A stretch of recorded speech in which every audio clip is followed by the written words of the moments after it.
பணக்காராக இரு, கோடீஸ்வரராக இரு, எனக்கென்ன? ரஜினிகாந்த் கஸ்தூரி ராஜா இடையில் நடந்த பிரச்சனை. தனுஷ் விவாகரத்து பின்னணியில் இப்படி ஒரு ட்விஸ்ட் இருக்கா?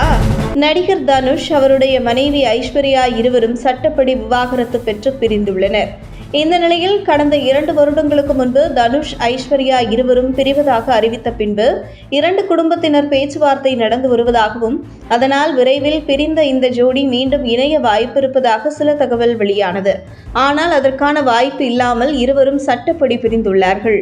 இந்த நிலையில் தனுஷ் ஐஸ்வர்யா இருவரும் விவாகரத்து பெற்று பிரிந்த பின்னணியில் இதுவரை வெளிவராத மிகப்பெரிய ட்விஸ்டாக தனுஷ் தந்தை கஸ்தூரி ராஜா மற்றும் ரஜினிகாந்த் இருவருக்கும் இடையில் நடந்த மிகப்பெரிய சம்பவம் ஒன்று வெளியாகியுள்ளது.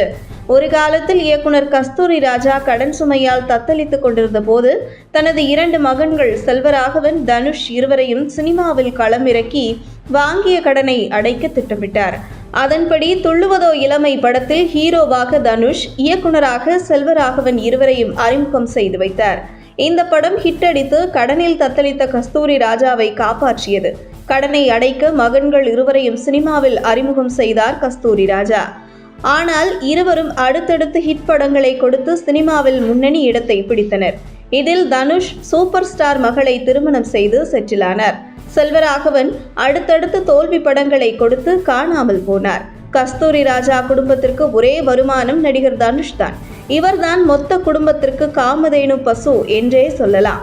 இந்த நிலையில் இடையில் கஸ்தூரி ராஜாவுக்கு பொருளாதார சிக்கல் காரணமாக தனது சொந்த ஊர் தேனி மாவட்டத்தில் உள்ள தொழிலதிபர் ஒருவரிடம் 80 லட்சம் ரூபாய் வரை கடன் வாங்கியுள்ளார். இதே போன்று இன்னும் சிலரிடம் கடன் வாங்கியுள்ளார் கஸ்தூரி ராஜா. கடன் கொடுத்தவர்கள் சூப்பர் ஸ்டார் ரஜினிகாந்த் சம்பந்தி என்பதால் நம்பி கஸ்தூரி ராஜாவுக்கு கடன் கொடுத்துள்ளனர். இதனைத் தொடர்ந்து ஒரு கட்டத்தில் கஸ்தூரி ராஜா கடனை கொடுக்க முடியாமல் இழுத்தடித்துள்ளார். கடன் கொடுத்தவர்கள் நெருக்கடி கொடுக்க தொடர்ந்து சாக்கு போக்குகளை சொல்லி காலத்தை கடத்தி கொண்டே வந்ததாக கூறப்படுகிறது. இதனைத் தொடர்ந்து கடன் கொடுத்தவர்கள் இதை ரஜினிகாந்த் கவனத்திற்கு கொண்டு சென்றுள்ளனர். கஸ்தூரி ராஜா வாங்கிய 80 லட்சம் கடன் ரஜினிகாந்த் அவர்களுக்கு பெரிய தொகை கிடையாது, கொடுத்து உதவி செய்திருக்கலாம். ஆனால் கஸ்தூரி ராஜாவுக்கும் தனக்கும் எந்த தொடர்பும் இல்லை என பகிரங்கமாக தெரிவித்து விட்டதாக கூறப்படும் நிலையில் கஸ்தூரி ராஜாவை கடன்காரர்கள் கடும் நெருக்கடி கொடுத்த பின்பு மகன் தனுஷ் உதவி செய்து தந்தையை மீட்டதாக கூறப்படுகிறது. இந்த சம்பவத்தில் இருந்தே ரஜினிகாந்த் மீது கஸ்தூரி ராஜாவுக்கு கோபம் இருந்து வந்துள்ளது. குறிப்பாக ரஜினிகாந்த் வீட்டில் எந்த நிகழ்வு நடந்தாலும் கூட தனுஷ் கலந்து கொள்வார். ஆனால் கஸ்தூரி ராஜா அவருடைய மனைவியும் ஒரு முறை கூட கலந்து கொண்டதே இல்லை.